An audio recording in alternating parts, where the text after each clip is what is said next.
Welcome to our channel pharma lecture. So guys, आज के हम इस वीडियो में बात करेंगे माइक्रोबायोलॉजी के unit 5 sources and types of microbial contaminants और assessment of microbial contamination and spoilage. तो ये दोनों टॉपिक हम कवर करेंगे। सो गाइस, जो प्रीवियस के यूनिट 5 हो गया या यूनिट 4, यूनिट 3, यूनिट 2, ऊपर आपको आई बटन में लिंक शो हो रहा होगा, आप जा करके क्लिक करके देख सकते हो उन सभी वीडियोज़ को। सो गाइस, डिस्क्रिप्शन में बहुत सारे लिंक्स हैं। आपको नोट्स पाने के लिए हमारे टेलीग्राम पर ज्वाइन होना होगा और उसके लिए आपको डिस्क्रिप्शन में लिंक दी हुई है। इंस्टाग्राम के लिंक है, फेसबुक के लिंक है, तो आप जल्दी से जाके ज्वाइन कर लो। सो गाइस, वीडियो करते हैं स्टार्ट। तो गाइस, जैसा कि आपको मालूम है, ये गाइस पार्ट 2 है। सो गाइस, हम बात कर लेते हैं सबसे पहले सोर्सेस ऑफ कंटेमिनेशन के बारे में, बाद में बात करेंगे टाइप्स ऑफ माइक्रोबियल कंटेमिनेशन के बारे में। सो गाइस, बहुत ही सिंपल वे में पढ़ने वाले हैं आज के इस टॉपिक को। तो गाइस, कंप्लीट वीडियो देखना और अच्छी लगे तो लाइक सब्सक्राइब जरूर करें। सो गाइस, जो ये सोर्सेज ऑफ कंटेमिनेशन है, तो ये हमें पढ़ना है। तो जैसा कि आपको गाइस मालूम है, कोई भी फार्मास्यूटिकल प्रिपरेशन होता है एक असेप्टिक रूम के अंदर होता है, और उस असेप्टिक रूम के अंदर मैंने एवरीथिंग आपको बता रखा है, कैसे कैसे क्या क्या होना चाहिए। तो उसी के अंदर जो हम फॉर्मुलेशन के दौरान क्या क्या सोर्सेस है कंटेमिनेशन होने के लिए हमारे प्रोडक्ट को, तो वो जो हम वर्क कर रहे हैं, तो उस दौरान जो पर्सनल यानी जो कर्मचारी होते हैं, उनके द्वारा हो सकती है ये गलतियाँ, ताकि उनके द्वारा कंटेमिनेशन हो गया हो हमारे प्रोडक्ट के अंदर। या फिर food facility design, poor facility design, sorry guys, incoming ventilation air के द्वारा, या मशीन या अदर इक्विपमेंट में कोई डिफेक्ट की वजह से ड्यूरिंग प्रोडक्शन, या फिर रॉ मटेरियल्स का डिग्रेडेशन होना, या रॉ मटेरियल्स अच्छे नहीं हैं, या फिर सेमी फिनिश्ड मटेरियल या packaging material during packaging time पे कंटेमिनेशन कॉज करे हमारा प्रोडक्ट। तो जो ये माइक्रोबियल कंटेमिनेशन सोर्सेज है, ये हम 4 तरीके से पढ़ेंगे। एक तो पर्सनल के द्वारा, एक बिल्डिंग एंड फैसिलिटी के द्वारा, एक इक्विपमेंट्स के द्वारा कैसे होता है, और एक मटेरियल्स के द्वारा पढ़ेंगे। तो वन बाय वन सबके बारे में देख लेते हैं, बहुत ही सिंपल वे में देखेंगे। तो जो पर्सनल यानी जो कर्मचारी हैं, उनके द्वारा कैसे होता है, who works to prepare formulation, जो वर्क करते हैं फॉर्मुलेशन प्रिपेयर करते हैं कहाँ पे, तो एसेप्टिक एरिया में। जैसे कि गाइस आपको मालूम है, कोई भी फार्मास्यूटिकल प्रिपरेशन चलता है तो इनके पास बहुत ज़्यादा चांसेस होता है कि ये कॉन्टेमिनेट कर दे हमारे प्रोडक्ट को। कैसे, तो उसके लिए कुछ मेन रीजंस है, वो हम पढ़ लेते हैं। लेक ऑफ ट्रेनिंग, यानी अच्छे से उन्होंने ट्रेनिंग उनकी ना हुई हो, और direct contact between the many personal hands during starting material, primary packaging material and intermediate और बल्क प्रोडक्ट। यानी जो हम स्टार्टिंग प्रोसेस करते हैं, यानी कोई भी प्रोडक्ट बनाने के लिए, तो वहाँ से लेकर के जो एंड में बल्क प्रोडक्ट यानी लास्ट स्टेज तक कितने कर्मचारियों के द्वारा, मतलब कि हैंड द्वारा दिया गया हो कि अब यहाँ से यहाँ पे फर्स्ट एरिया से सेकंड एरिया, सेकंड एरिया से थर्ड एरिया, ऐसे फोर्थ एरिया, यानी उसका प्रोडक्शन करते करते, यानी एक बहुत सारे रॉ इंग्रेडिएंट्स को करके एक बड़ा प्रोडक्ट बनाना। तो इस रॉ इंग्रेडिएंट्स को कलेक्ट करने के दौरान कितना सारा कंटामिनेशन हुआ होगा इस रॉ इंग्रेडिएंट्स में, किसकी वजह से, पर्सनल की वजह से, यानी कर्मचारियों की वजह से। तो इस द्वारा जब हमारा बड़ा प्रोडक्ट बनेगा तो एकदम अच्छा क्वालिटी नहीं बनेगा, उसमें कंटामिनेशन कॉज करेगा, क्योंकि पास आउट की वजह से, जैसे कि मैंने अभी आपको बताया। सो इम्प्रॉपर पर्सनल क्लीननेस, यानी अच्छे से क्लीननेस ना हो।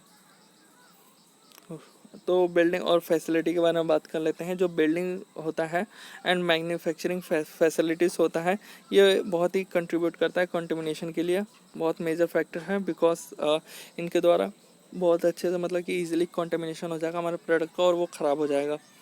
The main reason of contamination due to facility issued includes rough floor, खुदरे हुए फ्लोर्स हो, या फिर वॉल एंड सीलिंग, यानी खुदरे हुए जो वॉल है या सीलिंग है इनके वजह से, या lack of air filtration system, air filter नहीं हो पा रहा है जिसकी वजह से वो रिएक्ट कर गया एयर गैस मॉलिक्यूल्स, यानी एयर में बहुत सारे मॉलिक्यूल्स है, जैसे कि आपको गैस मालूम है अलग अलग। Inadequate washing, not proper washing, cleanness toilet या फिर लॉकर फैसिलिटी है अच्छे से नहीं है, साफ़ सुथरी, इस रीज़न की वजह से भी हो सकता है। इक्विपमेंट्स की अगर बात करें तो द इक्विपमेंट्स और या फिर यूटेंसिल्स हो गए, तो यूज़ करा जाता है during processing, holding, transferring and packaging are the common source of pharmaceutical contamination. तो देख लेते हैं कौन कौन से रीजन है। तो सबसे पहला रीज़न हो गया improper cleaning and sanitisation of utensils या फिर प्रोडक्ट जो हम यूज़ कर रहे हैं equipments.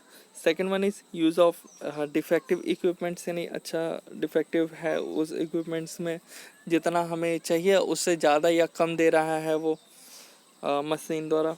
Improper calibration of equipments, यानी अच्छे से वो कैलिब्रेट नहीं है, जैसे कि गाइस कोई भी टेस्ट ट्यूब हो गया या फिर कोई भी हमने ग्लासवेयर लिया तो वो ग्लासवेयर जितना उस पर लिखा हुआ ये 10 ml का है तो ये 10 ml ना हो करके कम या ज़्यादा का होना, तो उस रीज़न की वजह से। लास्ट वन इज मटेरियल के बारे में पढ़ लेते हैं, मटेरियल से कैसे, तो जो रॉ मटेरियल होते हैं during production use can be potential source of contamination, यानी कि ये भी कंटेमिनेशन कर सकते हैं, तो क्या कैसे कर सकते हैं वो देख लेते हैं। Degradation from exposure to excessive environmental condition such as, ज़्यादा हीट हो या कोल्ड हो या सनलाइट या मॉइस्चर होने की वजह से भी दिक्कत आ सकती है, कंटेमिनेशन हो सकता है। Storage and handling mistake causing mixup, यानी स्टोरेज या हैंडलिंग में हमने कोई भी दिक्कत किया तो क्या होगा, मिक्सअप हो जाएगा वो रॉ मटेरियल्स जो भी है इंग्रेडिएंट्स, और उसकी वजह से जो प्रोडक्ट है वो अच्छे से नहीं बन पाएगा।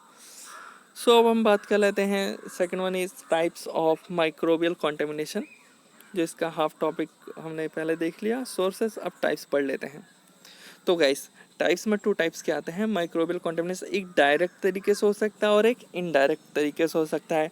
डायरेक्ट में कैसे हो सकता है, if raw materials are not good, यानी रॉ मटेरियल अच्छा ना हो या फिर जो हमने प्रोसेस है वो अच्छे से फॉलो नहीं किया, रॉन्ग प्रोसेस फॉलो कर लिया during pharmaceutical preparation of any product that is cause contamination, तो ये डायरेक्ट मेथड से ऐसे होता है। और इनडायरेक्ट मेथड से कैसे, इनडायरेक्ट कंटेमिनेशन कैसे होता है, तो हमने अनकैलिब्रेट इक्विपमेंट्स को यूज़ किया या फिर एनवायरनमेंट की वजह से जो हमारा फार्मास्यूटिकल प्रिपरेशन है वो कंटेमिनेट हो गया।